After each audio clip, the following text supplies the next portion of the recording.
بسم اللہ الرحمن الرحیم نحمدہ ونصلی علی رسولہ الکریم اما بعد۔ رمضان کے روزوں سے متعلق مسائل کا بیان ہے، اور اس میں یہ بات ہم کئی دفعہ ذکر کر چکے ہیں کہ اگر عذر کی وجہ سے روزہ توڑ دیا تو اس سے کفارہ ساقط ہو جاتا ہے۔ اب عذر کیا ہیں، کون سے اعذار ہیں جن کی وجہ سے اس آدمی کے لیے روزہ نہ رکھنا مباح ہوتا ہے، تو ان عذروں کا بیان ہے جن عذروں کی وجہ سے روزہ نہ رکھنا اس کے لیے جائز ہوتا ہے، اور یہ عذر 14 عذر ہیں جن کی وجہ سے، جن کے لاحق ہونے کی وجہ سے اگر روزہ توڑ دیا تو اس پر صرف قضا واجب ہوتی ہے، کفارہ واجب نہیں ہوتا۔ اس میں ایک عذر جو ہے یہ مرض یعنی بیماری، دوسرا سفر، تیسرا جبر اور اکراہ، اور چوتھا حمل، پانچواں ارضاع یعنی دودھ پلانا، چھٹا بھوک، ساتواں پیاس، آٹھواں عذر بڑھاپا، اور نوواں عذر جہاد یعنی دشمن سے جنگ، 10واں عذر حیض، 11واں نفاس، 12واں بے ہوشی، 13 جنون، اور 14 نفلی روزے میں ضیافت بھی روزہ توڑنے کے لیے عذر ہے۔ ان عذرات کی تفصیل الگ الگ عنوان کے تحت بیان کی جاتی ہے۔ پہلا عذر ہم نے بیان کیا تھا مرض یعنی بیماری۔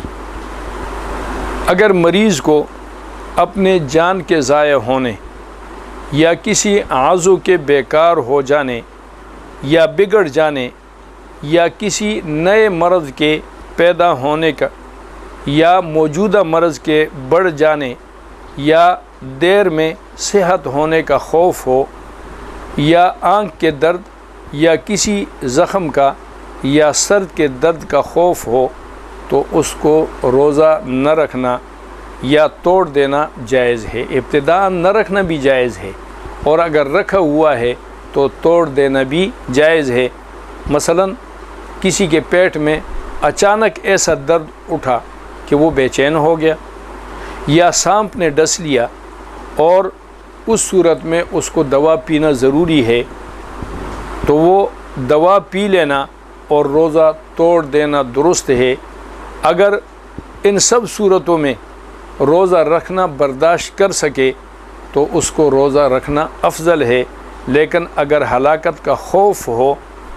یا غالب گمان ہو کہ اس سے میں ہلاک ہو جاؤں گا، یا یہ ہے کہ یہ کوئی جسم کا حصہ کوئی عضو ناکارہ ہو جائے گا، یا کوئی اور بیماری اس کی وجہ سے پیدا ہو جائے گی، تو اگر یہ خوف غالب ہو تو اس پر واجب ہے کہ وہ روزہ نہ رکھے۔ اگر اس نے رکھ لیا، مطلب کیا ہے کہ اگر اس نے رکھ لیا اور واقعی وہ تکلیف ہو گئی کہ اس کے جسم کا کوئی حصہ ناکارہ ہو گیا یا اس سے کوئی اور بیماری پیدا ہو گئی، تو یہ چونکہ اس نے اپنے ساتھ زیادتی کی ہے اور واجب کو توڑا ہے، واجب کو چھوڑا ہے، تو یہ گناہ گار ہوگا۔ اسی طرح یہ جو عذر ہم نے بیان کیے اور جس کی تفصیل آگے ہم بیان کرنا چاہ رہے ہیں، تو اس میں صرف وہم، خیال اور گمان کی بنیاد پر فرض روزہ ترک کرنا جائز نہیں ہے، بلکہ شرط یہ ہے کہ کسی علامت یعنی علامت ظاہر ہوگی اس پر، یا اپنے تجربے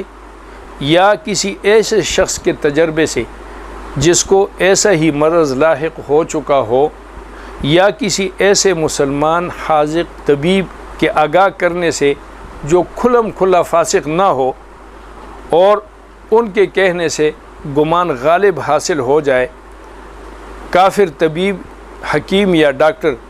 جو مسلمان طبیب شرع کا پابند نہ ہو اور کھلم کھلا فاسق ہو، تو اس پر عبادات میں اعتماد نہیں کیا جائے گا، بلکہ اگر مذکورہ شرائط کی پابندی کیے بغیر اس نے روزہ افطار کر دیا تو کفارہ بھی واجب ہوگا۔ یعنی یا تو آپ کا اپنا تجربہ ہے یا دوسرے جو آدمی اسی طرح بیمار تھا اس کا تجربہ اس نے بتایا کہ بھئی یہ تکلیف سے پھر یہ بات ہو جاتی ہے۔ مسلمان حاذق اور طبیب جو خود شریعت کا پابند ہو اور کھلم کھلا نفاق نہ کرتا ہو، اس نے کہا کہ آپ کو یہ تکلیف اس تکلیف کا سبب بن جائے گی، ان پر اعتماد کیا اور روزہ توڑ دیا تو اس پر صرف یہ عذر شریعت کے نظر میں معتبر ہے۔ اگر کسی کافر طبیب نے جو روزے کو جانتا ہی نہیں ہے، یا ایسا مسلمان طبیب ڈاکٹر جو اپنے فن میں ماہر نہیں ہے، یا یہ ہے کہ فن میں تو ماہر ہے لیکن اس کو شریعت کے احکامات کی پاسداری کی کوئی پابندی نہیں ہے، وہ کچھ بھی نہیں سمجھتا ہے، نہ روزے رکھتا ہے، نہ روزہ رکھنا اس کی نظر میں کوئی عبادت ہے، وہ اگر کہہ دے اور ان کے قول پر اس نے اعتماد کر لیا تو اس سے کفارہ ساقط نہیں ہوگا۔ اسی طرح اگر تندرست آدمی کو روزے سے مرض لاحق ہونے کا ڈر ہو تو وہ بھی مریض کے حکم میں ہے، اور اس ڈر سے مراد یہ ہے کہ کسی علامت یا تجربے سے یا کسی مسلمان حاذق طبیب کے آگاہ کرنے سے جو کھلم کھلا فاسق نہ ہو، مرض لاحق ہونے کا غالب گمان ہو، تو یہ تندرست آدمی بھی مریض کے حکم میں ہے۔ مثلا اس کے جسم پر ایسے علامات ظاہر ہو گئے، مثلا چلنے پھرنے میں ڈگمگانا شروع کر دیا، اس کو سر میں تھوڑے جو ہے وہ چکر آنے شروع ہو گئے، کوئی اور ایسی علامت ظاہر ہو گئی، تو یہ تندرست آدمی بھی مریض کے حکم میں ہے۔ یا اس کو کچھ تکلیف سے محسوس ہوئی اور مسلمان حاذق سمجھدار شرع کے پابند ڈاکٹر یا حکیم نے کہا اس کو کہہ دیا تو یہ تندرست آدمی بھی مریض کے حکم میں ہے۔ اسی طرح مریض کا تیماردار، ایک آدمی مریض ہے، ہسپتال میں ہے، اور اس کے ساتھ ایک تیماردار اٹینڈنٹ جو ہے وہ موجود ہے۔ اب ظاہر ہے کہ یہ جو تیماردار ہے تو یہ اس وجہ سے اس مریض کے ساتھ ہے کہ اس کی موجودگی سے مریض کو سکون ہو، اس کو آرام ملے، اس کی بیماری میں یہ مددگار ہو، تو یہ تیماردار مریض کے حکم میں ہے۔ اگر وہ مریض اس طریقے سے ہے کہ اگر اس تیماردار کو روزے کی وجہ سے ضعف ہو جائے، کمزوری ہو جائے، تو یہ جیسے مریض کی دیکھ بھال کرنے کا حق ہوتا ہے یہ اس طریقے سے دیکھ بھال نہیں کر سکے گا، اور اس کی وجہ سے مریض کو، بیمار کو ضرر لاحق ہوگا، تکلیف اس کی بڑھ جائے گی، تو یہ مریض کے حکم میں ہے اس کو بھی روزہ نہ رکھنا یا کمزوری کی صورت میں روزہ توڑ دینا جائز ہے، تاکہ یہ مریض کی خدمت کر سکے اور اس میں کوئی کوتاہی نہ ہو۔ تو اگر اس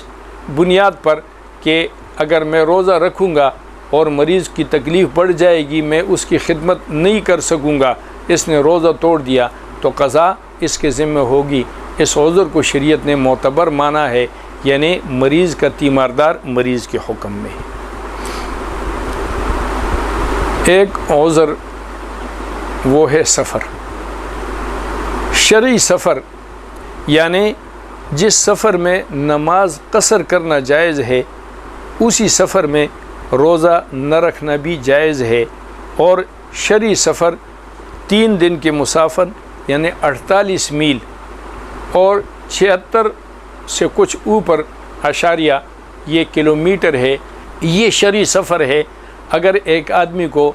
اتنا سفر جو ہے وہ درپیش ہو 48 میل یعنی 76 سے 77 کلومیٹر کے لگ بھگ، تو اس سفر کی وجہ سے اس کے لیے روزہ توڑ دینا یا نو روزہ نہ رکھنا یہ مباح ہے۔ مسافر کو اختیار ہے، یہ بات پہلے بھی میں عرض کر چکا ہوں کہ مسافر کو اختیار ہے کہ سفر والے دنوں میں روزہ رکھے یا نہ رکھے، لیکن اور روزہ رکھنا اگر ضرر نہ کرتا ہو، اس سے اس کو تکلیف نہ ہوتی ہو، تو روزہ رکھنا مستحب اور افضل ہے، اور نہ رکھنا بھی جائز ہے، بعد میں قضا کرے۔ لیکن وہ شخص رمضان شریف کے روزہ رکھنے کی فضیلت سے اور اس کے اجر سے اور ثواب سے محروم رہے گا، اور اگر روزہ رکھنے سے ہلاکت کا خوف ہو تو روزہ نہ رکھنا واجب ہے۔ یعنی روزہ رکھ لینے سے اگر کوئی تکلیف اس کو نہیں ہوتی ہے تو روزہ رکھنا افضل ہے، تاکہ رمضان کی مہینے کی فضیلت اس کو حاصل ہو جائے۔ لیکن یہ ہے کہ اگر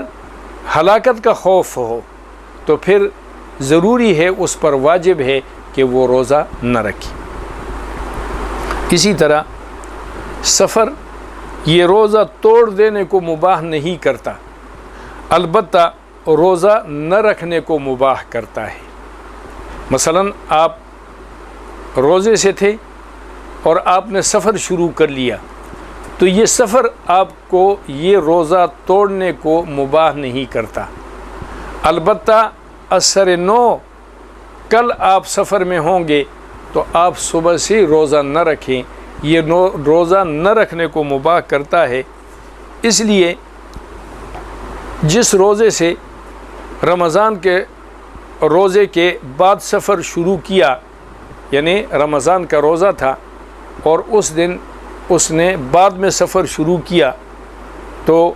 وہ دن روزہ توڑنے کے لیے عذر نہیں ہے۔ یعنی آج کے دن آپ نے رمضان کا روزہ رکھا، 9-10 بجے آپ نے سفر شروع کر لیا، تو یہ سفر آج کے دن روزہ توڑنے کے لیے عذر نہیں ہے، اور اس کو روزہ توڑنا جائز نہیں ہے۔ اگر وہ روزہ توڑ دے گا تو اس پر کفارہ واجب نہیں ہوگا، صرف قضا واجب ہوگی۔ پہلے بھی یہ بات گزر چکی، اور آئندہ باقی دنوں کے لیے سفر عذر ہے، آج کے دن کے لیے عذر نہیں ہے۔ آج آپ کو روزہ نہیں توڑنا چاہیے، اس لیے کہ صبح سے آپ نے روزہ رکھا اور پھر آپ نے سفر شروع کیا، تو آج روزہ آپ رکھیں، پورا کریں اس کو۔ لیکن اگر توڑ دیا تو تب بھی کفارہ ساقط ہو جائے گا، کفارہ لازم نہیں ہوگا۔ سفر بہرحال عذر تو ہے، لیکن آئندہ دنوں کے لیے یہ عذر ہے۔ اور اگر کسی نے پہلے سے روزہ توڑ دیا اور اس کے بعد اپنے خوشی سے، اختیار سے سفر شروع کیا، تو اس سے کفارہ ساقط نہیں ہوگا، یعنی اس پر قضا اور کفارہ دونوں واجب ہوں گے۔ اور اگر روزہ توڑ دینے کے بعد اس کو زبردستی سفر پر لے جایا گیا تو تب بھی اس سے کفارہ ساقط نہیں ہوگا۔ اسی طرح اگر کسی مسافر نے کسی دوسرے شہر میں 15 دن سے کم مدت ٹھہرنے کی نیت کی، تو اس کو اس مدت کے اندر روزہ نہ رکھنا جائز ہے، اور اگر 15 دن یا زیادہ ٹھہرنے کی نیت کی تو اب اس کو روزہ چھوڑنا درست نہیں ہے، کیونکہ اب وہ شرعاً مسافر نہیں رہا۔ جس طریقے سے 15 دن سے کم نیت کرنے سے نماز جو ہے وہ قصر ہی رہتی ہے، تو اسی طریقے سے روزہ نہ رکھنے کی اجازت بھی ہے۔ 15 دن یا اس سے زیادہ نیت کرنے سے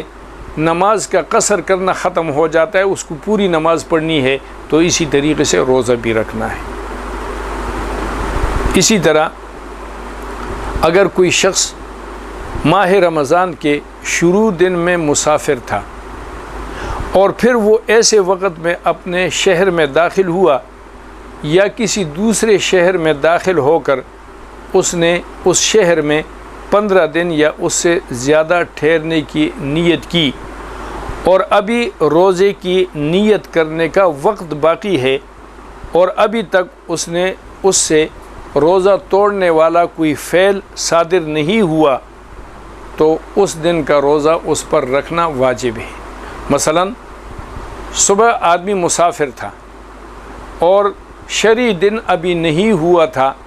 کہ یہ مقیم ہو گیا۔ مقیم دو طرح سے، یا تو اپنے گھر پہنچ گیا، یا یہ ہے کہ جس شہر میں گیا اور اس شہر میں اس نے 15 دن یا اس سے زیادہ کی نیت کر لی، تو وقت چونکہ باقی ہے، اس سے روزہ توڑنے والے کسی چیز کا صدور بھی نہیں ہوا، کوئی چیز اس نے کھائی پی نہیں، لہٰذا اس دن کا روزہ اس پر واجب ہے، اور وقت چونکہ ابھی نیت کا باقی ہے، یہ نیت کر لے اور اس دن کا روزہ رکھے۔ اور اگر نیت کا وقت گزر چکا ہے یا اس سے پہلے اس سے روزہ نہ رکھنے کے کسی فعل کا صدور ہو چکا ہے تو اس دن کا روزہ صحیح نہیں ہوگا، اور اس پر باقی دن کے حصے میں مفطرات سے بچنا، پرہیز کرنا، احتیاط کرنا، یعنی اس کو کہتے ہیں کہ تشبہ، کہ یہ اب روزے داروں کے ساتھ مشابہت کرے، ان کے سامنے یہ کھلم کھلا کھائے پیے نہیں، بلکہ احتیاط اسی میں ہے کہ یہ آدمی روزہ جو ہے وہ افطار نہ کرے۔ اب دو باتیں جو ہے یہاں پر ہو گئیں، ایک تو یہ ہے کہ خود آدمی کا اپنا روزہ، تو اگر وقت ہے، نیت کا وقت ہے اور اس سے کسی چیز کا صدور نہیں ہوا، تو ہم ان کو کہتے ہیں کہ آپ نیت کر لیں اور روزہ رکھنا آپ پر واجب ہے، آپ روزہ رکھیں۔ نیت کا وقت گزر چکا ہے یا اس سے کسی روزے کے منافی فعل کا ارتکاب ہو چکا ہے، اس نے کوئی چیز کھا پی لی تھی یا نیت کا وقت گزر چکا تھا، تو ظاہر ہے دونوں صورتوں میں روزہ نہیں رکھا جا سکتا۔ جب روزہ نہیں رکھا جا سکتا تو تب بھی ہم اس کو کہتے ہیں کہ آپ کھلے عام کھا پی نہیں سکتے ہیں۔ اس لیے ایک خود کا روزہ ہے، ایک جو باقی روزے دار ہیں ان کے روزے کا احترام ہے۔ اسی طریقے سے یہ مسئلہ جیسے اس مسافر کے لیے ہے، یہی مسئلہ حیض اور نفاس والی عورت کے لیے بھی ہے۔